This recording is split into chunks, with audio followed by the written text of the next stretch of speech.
Hello welcome back. Second part of goodwill. जो last topic हमने cover किया था गुडविल की फर्स्ट वीडियो के अंदर, वो हमने देखा था कि गुडविल में से एग्जैक्टली कितना थ्योरेटिकल पार्ट है जो इंपॉर्टेंट है आप। तो आज हम उसी को कंटिन्यू करेंगे आगे।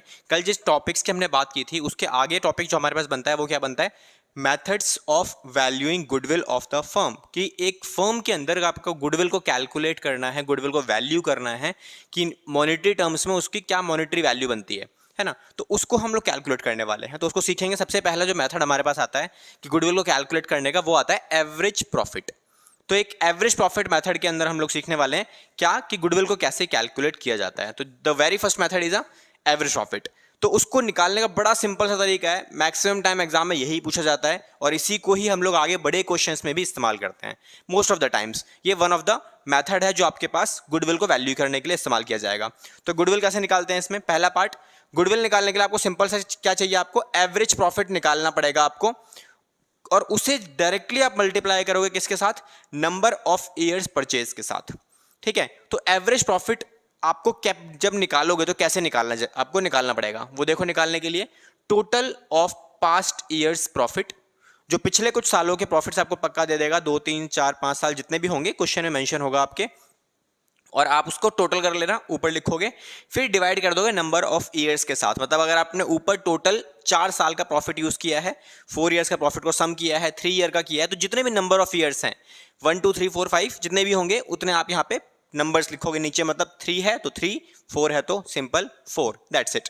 बट इतना आसान नहीं है, लेकिन थोड़ा बहुत कभी कभार क्या होता है, क्वेश्चन को थोड़ा सा हैवी बनाने के लिए वो क्या करते हैं एग्जामिनर, आपको ना प्रॉफिट्स के अंदर कुछ एडजस्टमेंट्स निकाल के दे देते हैं आपको। तो प्रॉफिट में अगर कोई एडजस्टमेंट हमारे पास है तो आपको क्या करना है, अब यहाँ पे मैंने एक छोटा सा नोट मेंशन किया हुआ है, क्या लिखा है कि पास्ट ईयर के जो प्रॉफिट्स आपको दिए गए हैं वो सारे प्रॉफिट्स कौन से होने चाहिए, वो सारे प्रॉफिट्स होने चाहिए आपके कौन से, ऑपरेटिंग प्रॉफिट। ना what is operating profit, operating profit का ये मतलब होता है कि without any adjustment of non operating activities item. मतलब किसी भी तरीके की कोई नॉन ऑपरेटिंग एक्टिविटी या फिर एक्स्ट्रा ऑर्डिनरी आइटम जो कि आपके बिजनेस से रिलेट नहीं करती, आपको प्रॉफिट कौन सा वाला चाहिए, एक ऐसा प्रॉफिट जिसको हम फ्यूचर में एक्सपेक्ट कर सकते हैं। तो इसका मतलब अगर कोई ऐसी एक्टिविटी हमने प्रॉफिट एंड लॉस अकाउंट के अंदर मेंटेन कर रखी है जो आपका फ्यूचर में हो सकता है ना आए, बिकॉज अगर नॉर्मल कोर्स ऑफ एक्टिविटीज का पार्ट है तो फ्यूचर में भी आएगा। तो हमारे प्रॉफिट्स ऐसे होने चाहिए जो एक्चुअल में प्रॉफिट माने जाएं फ्यूचर के लिए। तो किसी भी तरीके की कोई भी नॉन ऑपरेटिंग एक्टिविटीज जिनको हम फ्यूचर में एक्सपेक्ट नहीं कर सकते वो नहीं होनी चाहिए। क्लियर हुआ। तो ये प्रॉफिट्स आपको हमेशा एडजस्ट करना है, अगर एडजस्टमेंट मिलती है तो। द पॉइंट इज कि एग्जांपल्स क्या है सर, कैसे पता करेंगे हम लोग नॉन ऑपरेटिंग एक्टिविटीज कौन सी होती हैं। तो देखो मैंने आपको पहले तो एग्जांपल्स दिए हुए हैं कुछ आपके पास, जो आपके पास बुक्स में मिल जाते हैं, टीएस अग्रवाल में काफी सारे ये सारे पॉइंट्स मिल जाएंगे आपको। पहला पॉइंट क्या है कि लॉस अगर आपको हुआ है फायर या फिर थेफ्ट की वजह से। अब एक बात बताओ बच्चों, क्या ये हर साल एक्सपेक्टेड है कि लॉस होना ही होना है, आग लगने की वजह से या चोरी होने की वजह से। यार हमारा काम बिजनेस कर रहे हैं तो बिजनेस करने टाइम हम लोग सेफ्टी बरतेंगे ना। एक बार नुकसान हो गया चलो ठीक है कोई दिक्कत नहीं है, फ्यूचर में नुकसान नहीं होना चाहिए। तो ऐसी ट्रांजैक्शंस फ्यूचर में नहीं हो सकती या फिर अनएक्सपेक्टेड चीजें हैं, है ना। दूसरा, गेन या फिर profit on sale of fix assets, किसी भी फिक्स एसेट्स को बेचा और फायदा हुआ। क्या हम बिजनेस कर रहे हैं और फिक्स एसेट्स को सेल करने के लिए बिजनेस कर रहे हैं, नहीं ना। तो फिक्स एसेट्स को अगर आप सेल कर रहे हो और वहां पे प्रॉफिट जनरेट कर रहे हो तो चलो एक बार हो गया, बिकॉज फिक्स एसेट्स का सेल एक ऐसा सेल है जो सालों में कई बार में एक बार आता है। क्योंकि हम क्या करते हैं, फिक्स एसेट्स को एक्वायर करते हैं टू रन अ बिजनेस। उनका यूज हम करते हैं केवल और केवल प्रोडक्शन कैपेसिटी बढ़ाने के लिए, प्रॉफिट को एक्स्ट्रा जनरेट करने के लिए। और अगर आपने उन्हीं को सेल करना डेली बेसिस पे, हर साल ईयरली बेसिस पे करना शुरू कर दिया तो क्या करोगे आप, प्रॉफिट तो जनरेट कर ही नहीं पाओगे, बिकॉज आप वही एसेट्स को सेल कर रहे हो जो आपको प्रॉफिट बना के दे रहे हैं। तो ऐसी चीजें नहीं आती दोबारा, तो इसको भी आपको हटाना पड़ेगा। तो ये एक नॉन ऑपरेटिंग एक्टिविटी का पार्ट हो गया, है ना। उसके बाद इंटरेस्ट पेड ऑन लोन, अगर आपने किसी लोन लिया बैंक से और उसका इंटरेस्ट अगर आप पे कर रहे हो तो ये खर्चा तो है, लेकिन ये ऑपरेटिंग प्रॉफिट का पार्ट नहीं है। आप हर साल इसे पे तो करोगे, लेकिन कहीं से भी ये ऑपरेशनल बिजनेस नहीं है, क्योंकि ये एक पर्टिकुलर टाइम के बाद बंद हो जाएगा, है ना। इसीलिए हम क्या बोलते हैं इसे, ये भी आपका नॉन ऑपरेटिंग एक्टिविटी का पार्ट है। नेक्स्ट, डिविडेंड रिसीव्ड या फिर इंटरेस्ट रिसीव्ड ऑन इन्वेस्टमेंट, किसी भी तरीके का इंटरेस्ट रिसीव करना या फिर डिविडेंड रिसीव करना अपनी इन्वेस्टमेंट पे। मैंने मार्केट में पैसा इन्वेस्ट किया और वहां से कुछ डिविडेंड वगैरह मिल रहा है मुझे, तो ये भी क्या है, ये भी नॉन ऑपरेटिंग एक्टिविटी का पार्ट है, इसे भी आप यूज नहीं कर सकते। Next, insurance claim received on किसी भी तरीके का इंश्योरेंस क्लेम आपको रिसीव हुआ, आपने पर्टिकुलरली जैसे ये लॉस बाय फायर या थेफ्ट था, लेट सपोज आपने गुड्स को इंश्योर करवा रखा था, अब जो इंश्योरेंस करवा रखा था उसका इंश्योरेंस क्लेम आपको मिल गया, तो आपने क्या किया, इस इंश्योरेंस क्लेम का अपने इनकम एंड एक्सपेंडिचर में या फिर प्रॉफिट एंड लॉस अकाउंट के अंदर इस इनकम एंड इस इंश्योरेंस क्लेम को एज अ इनकम रिकॉर्ड कर लिया। तो क्या ये इनकम फ्यूचर में आ सकती है? नॉट नेसेसरी कि फ्यूचर में भी ये इनकम आए, इसीलिए ये भी नॉन ऑपरेटिंग एक्टिविटी का ही पार्ट है। इसको थोड़ा सा और ज़्यादा डिटेल में पढ़ने के लिए, ताकि और ज़्यादा कंफ्यूजन क्लियर हो जाए आपकी, उसके लिए हम क्या करते हैं, ऑपरेटिंग एक्टिविटी और नॉन ऑपरेटिंग एक्टिविटी एग्जैक्टली कैसे आप बाइफर्गेट करोगे कि कौन सी एक्टिविटी आपके पास होनी चाहिए, कौन सी एक्टिविटी नहीं होनी चाहिए, है ना। तो एक बार चेक कर लेते हैं ऑपरेटिंग एक्टिविटीज कौन सी होती हैं, फिर नॉन ऑपरेटिंग देखेंगे। तो ऑपरेटिंग एक्टिविटीज की अगर मैं बात करूं तो ऑपरेटिंग एक्टिविटीज किसकी होती हैं? इट सेज कि ऑपरेटिंग एक्टिविटी जितनी भी होती हैं वो एक्टिविटीज कौन सी होंगी, वो रिलेटेड होंगी बिजनेस एक्टिविटीज के साथ। मतलब ऐसा खर्चा जो बिजनेस की वजह से एग्जिस्ट करता है, मतलब आप बिजनेस चला रहे हो तो ये खर्चों का होना जरूरी है, लाजमी सी बात है कि अगर आप खर्चा करोगे, क्योंकि बिजनेस कर रहे हो तो जाहिर सी बात है कुछ खर्चा तो आपको करना ही पड़ेगा। किस किस तरह के खर्चे वो नीचे एग्जांपल में लिखे हुए हैं। दूसरा point, affects the business operations. अगर इन खर्चों पर रोक लगाई या एक्स्ट्रा खर्चा आपने किया या कम खर्चा किया तो कहीं ना कहीं आपका बिजनेस का जो ऑपरेशन है, मतलब जो भी आप बिजनेस कर रहे हो, वो प्रॉब्लम में आ जाएगा या फिर ज्यादा होना शुरू हो जाएगा, है ना। उसके अलावा एक छोटा सा, अगर मैं इस पूरे पॉइंट का, इस पूरे टॉपिक का अगर मैं क्रक्स बताऊं तो क्या हो सकता है, एक छोटे से मैंने लाइन लिखी है, ट्रांजैक्शन लिखी है, इसका मतलब क्या है, नो बिजनेस नो ट्रांजैक्शन। ऐसा कोई भी खर्चा आपको मिलता है जो कि बिजनेस ना होने पर बंद हो जाए, मतलब अगर आपका बिजनेस बंद हो गया या फिर बिजनेस आप नहीं कर रहे हो तो वो खर्चा भी नहीं होगा। अगर ऐसा कोई खर्चा आपको मिलता है तो उसे हम क्या बोलेंगे, ऑपरेटिंग एक्टिविटी वाला एक्सपेंसेस। एग्जांपल्स के तौर पर आप देखो थोड़ा और क्लैरिटी आएगी। पहला, आपने इंप्लॉयज को हायर किया हुआ, जाहिर सी बात है अकेला बंदा बिजनेस नहीं कर सकता। अकेला बंदा अगर काम कर रहा है इसका मतलब क्या है, वो सेल्फ एम्प्लॉयड है, बट उसने एक टीम हायर की हुई है तो कहीं ना कहीं उस टीम को सैलरी तो पे करना पड़ेगा ना। तो सैलरी क्या है, आपका ऑपरेटिंग एक्टिविटी का पार्ट है। आप बोलोगे सर ऑपरेटिंग कैसे, देखो यहाँ चेक कर लो इसको, इस सैलरी को आप यहाँ पे अप्लाई करो एक बार इस वाले पॉइंट पे। तो अगर आप सैलरी पे कर रहे हो तो बिजनेस चल रहा है, बिजनेस बंद कर दिया तो भी सैलरी पे करोगे क्या? नहीं, जाहिर सी बात है, तो आप सैलरी पे नहीं करोगे। सेम बिजनेस करने के लिए आपने एक शॉप रेंट पे ली हुई है, तो अगर आप, जब तक आपका बिजनेस चल रहा है तो अच्छी बात है, तो आपको बिजनेस चल रहा है तो खर्चा भी है। बिजनेस बंद कर दिया तो रेंट आपको देने की जरूरत है, नहीं देने की जरूरत है, जाहिर सी बात है। तो रेंटल खर्चा भी आपका क्या हो गया, ऑपरेटिंग पार्ट हो गया। सेम ऐसा ही electricity bill, depreciation, selling and distribution expenses. तो इस तरीके के और भी काफी सारे खर्चे, लिस्ट बनाने पे आओ तो बहुत बड़ी लिस्ट बन जाएगी, है ना। तो अब ये समझ में आ गया बच्चों कि ऑपरेटिंग एक्टिविटी कौन सी होती है। तो अगर इस तरीके के खर्चे अगर आपको मिलते हैं जो ऑपरेटिंग एक्टिविटी का पार्ट बनते हैं, तो उनका इस्तेमाल होना प्रॉफिट निकालते टाइम, एवरेज प्रॉफिट निकालते टाइम आप उन्हें यूज करोगे। इनके अलावा कोई खर्चा अगर आपको मिल जाता है तो उसे इस्तेमाल नहीं किया जाएगा, मतलब उसे एडजस्ट करना पड़ेगा अगर पहले से यूज कर रखा है तो। ठीक है, तो अब आ जाओ नॉन ऑपरेटिंग एक्टिविटी पे। तो नॉन ऑपरेटिंग एक्टिविटीज के कौन से आइटम है, इसका मतलब होता है simple, not related to business activities. मतलब इनका कोई कनेक्शन बिजनेस एक्टिविटीज के साथ नहीं होता। बिजनेस आपका चले ना चले ये खर्चे होने ही होने हैं, आपको देना ही पड़ेगा खर्चा। Second part, does not affect business operations. आपका बिजनेस ऑपरेशंस के ऊपर कोई फर्क नहीं डालते, आपका बिजनेस जैसा चल रहा है उसी स्केल पे रन करता रहेगा और ये खर्चे भी अपने साइड बाय साइड चलते रहेंगे। ठीक है, अब ये जैसा पॉइंट मैंने यहां लिखा था उसके छोटा सा एक लाइन मैंने यहां लिखा हुआ है, यहां पे क्या लिखा हुआ है, बिजनेस एग्जिस्ट करे या ना करे, बिजनेस एग्जिस्ट और नॉट, ट्रांजैक्शन कंटिन्यू। मतलब आपने बैंक से लोन लिया, जैसे ये मैंने आइटम लिखवाए थे आपके पास, इसके कुछ एग्जांपल्स क्या हैं, इंटरेस्ट ऑन लोन। आपने बैंक से लोन लिया तो क्या आपके बिजनेस चलने तक ही बैंक वाला आपसे बोलेगा सर बिजनेस कर रहे हो तो इंटरेस्ट पे करते रहो, बिजनेस बंद होने के बाद आपको इंटरेस्ट पे करने की जरूरत नहीं? क्या ऐसा होता है? नहीं, ऐसा नहीं होता। इसका मतलब आपका ये बिजनेस से कोई लिंकअप नहीं होता इन एक्टिविटीज का। ठीक है, तो बिजनेस एग्जिस्ट करे या फिर ना करे तो भी आपके ये खर्चे कंटिन्यू रहते ही रहते हैं। क्लियर हुआ? तो इंटरेस्ट ऑन लोन या फिर इंटरेस्ट ऑन इन्वेस्टमेंट, किसी भी तरीके के मार्केट में आपने पैसा इन्वेस्ट किया हुआ है तो वो इन्वेस्टमेंट आपको कुछ रिटर्न जनरेट करके देती ही रहेगी। अगर आपका बिजनेस बंद भी हो जाएगा तो भी वो रिटर्न आपको कंटिन्यू रहेगा। तो आई होप ये टॉपिक आपको क्लियर हुआ होगा। इसके बाद हम इसी टॉपिक से कनेक्टेड 2-3 क्वेश्चंस करेंगे ताकि आपको ये टॉपिक और अच्छे से आपके माइंड में फिट हो जाए। ओके, तो यहाँ तक अगर आपको क्लियर है इसका आप स्क्रीनशॉट ले सकते हो, it will help you out to make your notes. Okay, okay तो ये सॉल्यूशन देखते हैं इस क्वेश्चन का। अभी जो टॉपिक हमने कवर अप किया है एवरेज प्रॉफिट वाला, उसी का एक क्वेश्चन है छोटा सा, बहुत सिंपल सा क्वेश्चन है एकदम, बिना किसी एडजस्टमेंट्स के, आप देख सकते हो। तो क्वेश्चन ने क्या बोला हुआ है कि कैलकुलेट करो गुडविल, किस बेसिस पे? On the basis of 2 years purchase. जैसे मैंने आपको बताया था कि number of year purchase question में आपको हमेशा मेंशन करके देगा। तो इस पूरे क्वेश्चन में क्या बोला इसने? 2 ईयर परचेज। तो ये जो पार्ट है मेरा, ये हो गया नंबर ऑफ ईयर्स का।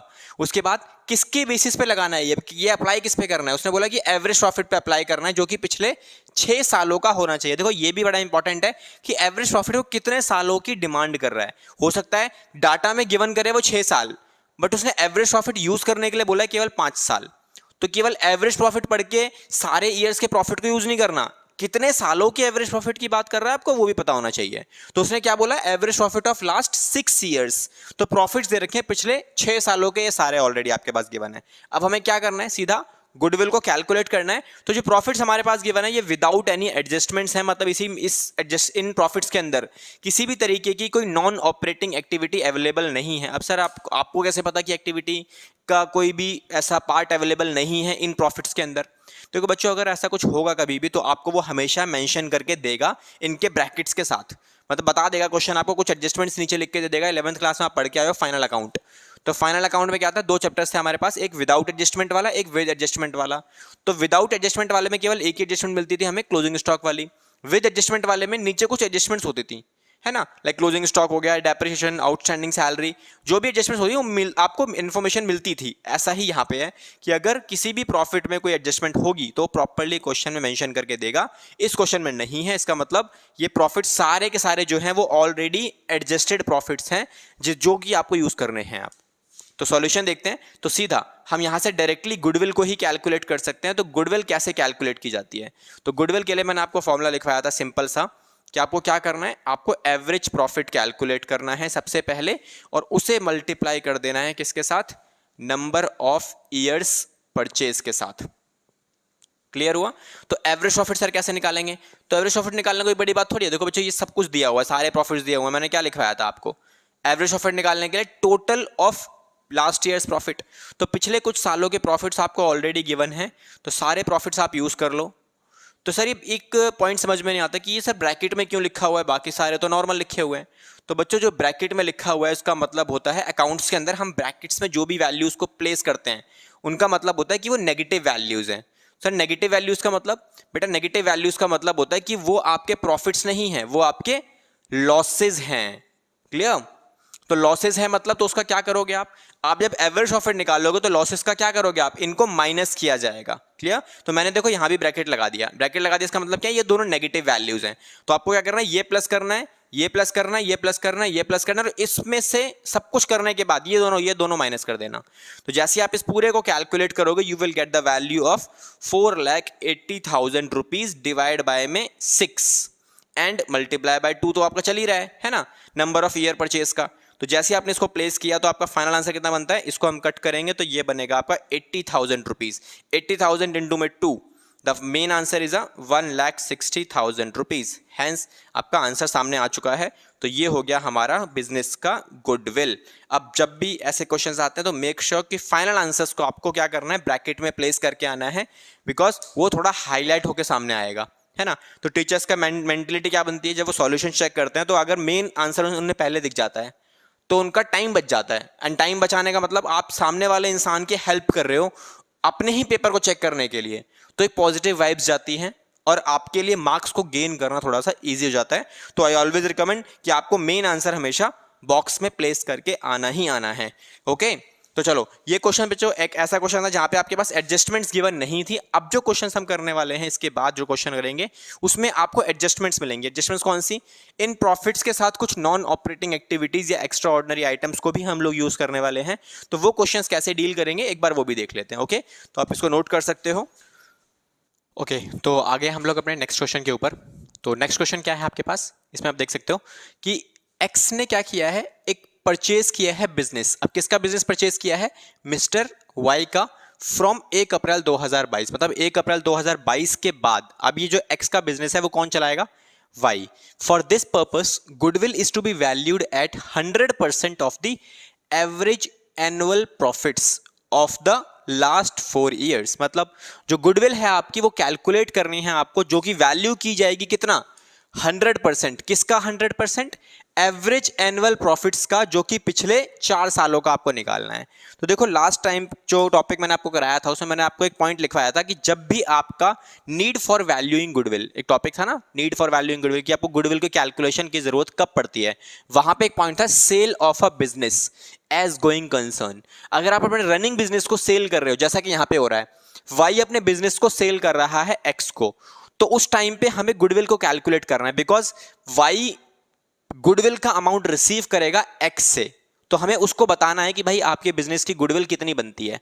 ओके, तो देखो प्रॉफिट्स आपको ऑलरेडी गिवन है। लास्ट जो क्वेश्चन मैंने आपको कराया था उसमें कोई एडजस्टमेंट्स गिवन नहीं थी, बस क्वेश्चन यहां तक गिवन था, दैट्स इट, है ना। मतलब ये वाला जो पार्ट है, ये एक्स्ट्रा वाला जो एडजस्टमेंट्स वाला पोर्शन था, ये जो लिखी हुई 2 एडजस्टमेंट्स, ये पिछले क्वेश्चन में अवेलेबल नहीं थी बट इस क्वेश्चन में है, तो इनका हम कैसे एडजस्टमेंट्स करने वाले हैं। ठीक है, तो एक बार देखते हैं कि एडजस्टमेंट्स कैसे करते हैं। तो एक बार सॉल्यूशन एक चेकआउट कर लो इसका, कैसे कैसे सॉल्यूशन आपको करना है। तो सिंपल, आपको मैं कुछ नहीं करना, सॉल्यूशन करने से पहले आपको क्या करना है, सबसे पहले आपको कैलकुलेट करना है एवरेज प्रॉफिट को। तो एवरेज प्रॉफिट कैसे कैलकुलेट किया जाएगा, तो आप क्या लिखोगे, कैलकुलेशन ऑफ एक्चुअल प्रॉफिट्स। आप उन्हें एक्चुअल प्रॉफिट्स बोल सकते हो, जो कि अगले साल में कमाने की भी संभावना हो सकती है, मतलब फ्यूचर प्रॉफिट्स में इस तरीके की कैलकुलेशंस हो सकती हैं, है ना। तो क्या करोगे आप, सबसे पहले ईयर लिखोगे कि कौन से ईयर की आप बात कर रहे हो, फिर उसके बाद उस साल के प्रॉफिट या लॉस की बात कर रहे हो, देन जो भी अमाउंट आपको एडजस्ट करना है वो आपको मेंशन करना है, देन लास्ट में जो आपके पास कैलकुलेशन बनेगी वो बनेगी आपके पास एक्चुअल प्रॉफिट्स की, जो हमें इस क्वेश्चन में यूज करना है। ठीक है, तो क्या करेंगे, सबसे पहले 31 मार्च 2019 वाला प्रॉफिट, फिर उसके बाद 31 मार्च 2020 वाला प्रॉफिट, देन उसके बाद 31 मार्च 2021 वाला प्रॉफिट, फिर उसके बाद 31 मार्च 2022 वाला प्रॉफिट। अब देखो बच्चों, ये वाला जो प्रॉफिट ही दिया हुआ है पहले साल का, तो 1 लाख रुपए का। देन उसके बाद नेक्स्ट ईयर का ना ब्रैकेट में लॉस लिखा हुआ है, इसका मतलब ये लॉस है, तो इसको ब्रैकेट में यूज कर लेते हैं। उसके बाद अगले साल हमने प्रॉफिट जनरेट किया, तो ये भी प्रॉफिट ही है 1.5 लाख रुपए का, और यहां पर ये मेरे पास अगले साल का प्रॉफिट है 2,20,000 रुपए का। क्लियर, तो ये प्रॉफिट्स 3 प्रॉफिट्स, 1 2 3, और ये अकेला लॉस है। बट एडजस्टमेंट जो हमारे पास है वो केवल 2 साल के प्रॉफिट है, मतलब इसमें एडजस्टमेंट्स है मेरे पास एक, और इसमें एडजस्टमेंट्स है बस, और कहीं पे एडजस्टमेंट मेरे पास अवेलेबल नहीं है। ठीक है, तो ये मेरे पास ये पॉइंट्स हो गए मेरे पास। अब इनको एडजस्ट करना है, तो एडजस्टमेंट करते टाइम आपको क्या करना है, इस 50,000 रुपए को मुझे एडजस्ट करना है। रीजन क्यों एडजस्ट करना है, बिकॉज क्वेश्चन ने क्या बोला है कि ये 1 लाख का जो प्रॉफिट आपने जनरेट किया है 2019 वाले में, उसमें क्या लिखा हुआ है कि after debiting loss of stock by fire, मतलब आग लगने की वजह से कुछ स्टॉक मेरा खराब हो गया, मतलब जल गया, जिसमें 50,000 का नुकसान हुआ है। तो बच्चों एक बात बताओ, क्या ये फ्यूचर एक्सपेक्टेड ट्रांजैक्शन है, क्या फ्यूचर में भी ऐसा हो सकता है या हर साल ऐसा होता है ना। इट इज अनएक्सपेक्टेड थिंग, तो ऐसी चीजें बिजनेस से कोई रिलेट नहीं करती, तो इसीलिए मुझे इसे हटाना पड़ेगा। अब जब हटाओगे तो कैसे हटाओगे, उसके लिए बस आपको ये सोचना है कि पास्ट में आपने जब इसको रिकॉर्ड किया होगा तो क्या किया होगा, प्लस किया होगा या माइनस किया होगा। जाहिर सी बात है बच्चों, लॉस है ये, तो पहले आपने इसे माइनस किया होगा, अभी आप क्या करोगे, रिवर्स करोगे, तो आप इसे क्या कर दोगे, प्लस। तो जैसे ही आप 1 लाख में 50,000 प्लस करोगे, you will get the actual profit of business in 2018 and 19 is 1,50,000 rupees. तो आई होप ये क्लियर होगा आपको। परफेक्ट, नेक्स्ट चलते हैं। अब इस साल में जो लॉस जनरेट हुआ, क्वेश्चन ने बोला कि भाई इस साल के लॉस के अंदर ना आपने क्या कर रखा है, include voluntary retirement compensation paid 80,000 rupees. Now what is voluntary retirement compensation, देखो ये बच्चों एक ऐसा खर्चा होता है जहां पर एक एम्प्लॉय आपके साथ एक बहुत लंबे टाइम तक काम करता है और वो वॉलंटरीली रिटायरमेंट से पहले अगर रिटायरमेंट ले रहा है तो एज ए गिफ्ट आपको कुछ उसे कंपनसेशन देना पड़ता है कि आपने हमारे साथ बहुत अच्छे से काम किया। ठीक है, अब ये एक एग्जांपल, एक मूवी आपने शायद देखी होगी, बैंग बैंग करके, ऋतिक रोशन और कैटरीना कैफ की एक मूवी आई थी। उसमें स्टार्टिंग के टाइम पे बिल्कुल मूवी स्टार्ट ही हो रखी होती है, तो उस टाइम पे क्या होता है, एक लेडी को, जो कैटरीना कैफ का बैंक, जिस बैंक में काम करती है, उसमें उस लेडी को ना स्टेज पे लाके बहुत लंबे टाइम तक काम किया था, उसने एक वॉलंटरी रिटायरमेंट कंपनसेशन के तौर पर रेडियो गिफ्ट किया था, है ना। तो वो रेडियो क्या था बेसिकली, वहां पर क्या दिया गया है, वो जो रेडियो है वो एक वॉलंटरी रिटायरमेंट कंपनसेशन है ना। तो वो तो छोटा सा एक पॉइंट था, लेकिन ऐसा नहीं होता, बड़ी बड़ी कंपनीज मॉनेटरी टर्म्स में भी कुछ पेमेंट करती हैं। तो बच्चों एक बात बताओ, क्या ये खर्चा आपका हर साल होने वाला है, क्या ये normal routine course of expense है? नहीं, ये हर साल नहीं होगा, इसीलिए मुझे क्या करना पड़ेगा, इसे रिमूव करना पड़ेगा। रिमूव करते टाइम क्या होगा, आपने करंट ईयर इस ईयर के अंदर इसे एज एन एक्सपेंस रिकॉर्ड किया होगा तो माइनस किया होगा, हटाओगे तो क्या करोगे, आप इसे दोबारा से ऐड बैक कर लोगे। तो 80,000 का प्रॉफिट हम जैसे ही इसमें ऐड करेंगे तो क्या हो जाएगा, ये यहां से ये नेगेटिव था, थोड़ा सा प्रॉफिट ऐड हुआ, मतलब खर्चा हटा तो प्रॉफिट बढ़ेगा, जाहिर सी बात है। तो ये यहां पे क्या आ जाएगा, 70,000 रुपए का लॉस में रहेगा। लॉस कम तो हुआ ना, क्योंकि ये माइनस है और ये प्लस हो गया, तो डिफरेंस कितना आएगा, माइनस आएगा 70,000 रुपीज। अब इन दोनों में तो कोई दिक्कत ही नहीं है, तो इनको एज इट इज लिख दो, because there is no adjustments required in these profits. तो इनका अमाउंट एज इट इज हो गया मेरा, ये हो गया कंप्लीट और ये भी हो गया मेरा कंप्लीट, 2,20,000 रुपए। दैट्स इट, मेरा मेन काम हो चुका है। क्वेश्चन ने जो रिक्वायरमेंट्स बोली थी, एडजस्टमेंट्स बोली थी, हमने उनको कर लिया है। अब हम क्या करेंगे, अब निकालेंगे सीधा गुडविल। तो बी पार्ट में आपके पास आ जाएगी सीधा सीधा गुडविल। तो बच्चों गुडविल कैसे निकलती है, गुडविल निकालने के लिए सेम वही फॉर्मेट अब हम यूज करेंगे, एवरेज प्रॉफिट इनटू में। इस बार उसने नंबर ऑफ ईयर परचेज नहीं बोला, इस बार उसने क्या बोला था, जो गुडविल होगी वो 100% अप्लाई कर देना। तो सिंपल आप क्या करोगे यहाँ पे 100%, तो एवरेज प्रॉफिट इनटू में 100%, दैट्स इट। तो एवरेज प्रॉफिट निकालने के लिए आपको क्या करना है बेटा, देखो ये निकालोगे आप सारी चीजें, यहां से आप एवरेज प्रॉफिट निकाल लो, 1.5 लाख रुपए पहले साल का प्रॉफिट, उसके बाद 70,000 रुपए का लॉस है बेटा, ये लॉस है तो माइनस करोगे आप इसे, उसके बाद 1.5 लाख रुपए का दोबारा से प्रॉफिट, देन उसके बाद 2,20,000 रुपए का दोबारा से आपका क्या हुआ यहाँ पे, ये बेटा आपका प्रॉफिट हुआ था ये भी है ना, तो ये प्रॉफिट्स, ये भी प्रॉफिट, एक अकेला लॉस है, डिवाइड बाय 4 किया जाएगा, because number of year purchase कितना था इसमें, वो टोटल नंबर ऑफ प्रॉफिट्स 4 साल के हैं इसीलिए 4, और यहाँ पे number of year purchase given नहीं है, बट ये 100% की बात की गई है। इस पूरे को आप सॉल्व करोगे, फाइनल वैल्यू क्या बनने वाली है आपके पास, उसको आप चेकआउट करो जरा। 1.5 लाख, 1.5 लाख 3 लाख, 3 लाख के बाद 4 5, 5,20,000 रुपए और माइनस में 70,000 रुपीज, फाइनल अमाउंट 4.5 लाख रुपए का बनता है। तो 4.5 लाख डिवाइड बाय में 4 इनटू में 100%, मतलब जितना ही वैल्यू आएगा उसका आप मेन रिकॉर्ड कर लेना। तो फाइनल अमाउंट आने वाला है यहाँ पे 1,12,500 रुपए का डिवाइड करने के बाद। तो ये हो गया मेरा फाइनली गुडविल का अमाउंट। क्लियर हुआ? तो जो गुडविल का अमाउंट है ये मेरा फाइनली, मेरे पास जगह अवेलेबल नहीं है थोड़ी सी, मैं इसको रब कर लेता हूं। यहां से हम क्या लिखेंगे, गुडविल। तो मेन आंसर मेरा क्या है क्वेश्चन में गुडविल का, वो ये है, एंड एज आई मेंशन कि आपको मेन आंसर बॉक्स में प्लेस करके आना है। तो ये हमारा हो गया क्वेश्चन खत्म, क्योंकि जो आंसर आ रहा है आपका वही यही है, क्योंकि इसको सॉल्व करोगे इसी का 100% यही आने वाला है। तो हमारा सॉल्यूशन खत्म हो चुका है इसका। ओके, तो इसी तरीके से आपको बच्चों यही काम करना है एवरेज प्रॉफिट के। आई होप हमारे पास 2 ही केसेस बनते हैं एवरेज प्रॉफिट के, तो एक में एडजस्टमेंट्स हो सकती हैं, एक में एडजस्टमेंट्स नहीं हो सकती हैं। पहले हमने किया विदाउट एडजस्टमेंट, अब हमने किया विद एडजस्टमेंट वाला। तो इसके अलावा और कोई केस नहीं बनता है। आपकी टेक्स्ट बुक में जितने भी क्वेश्चन अवेलेबल हैं, आप इस क्लास को देखने के बाद आप इजीली फ्रेम कर पाओगे। अगर कोई डाउट आता है तो मेंशन इन कमेंट्स, एंड अगली क्लास में हम लोग स्टार्ट करेंगे सुपर प्रॉफिट मेथड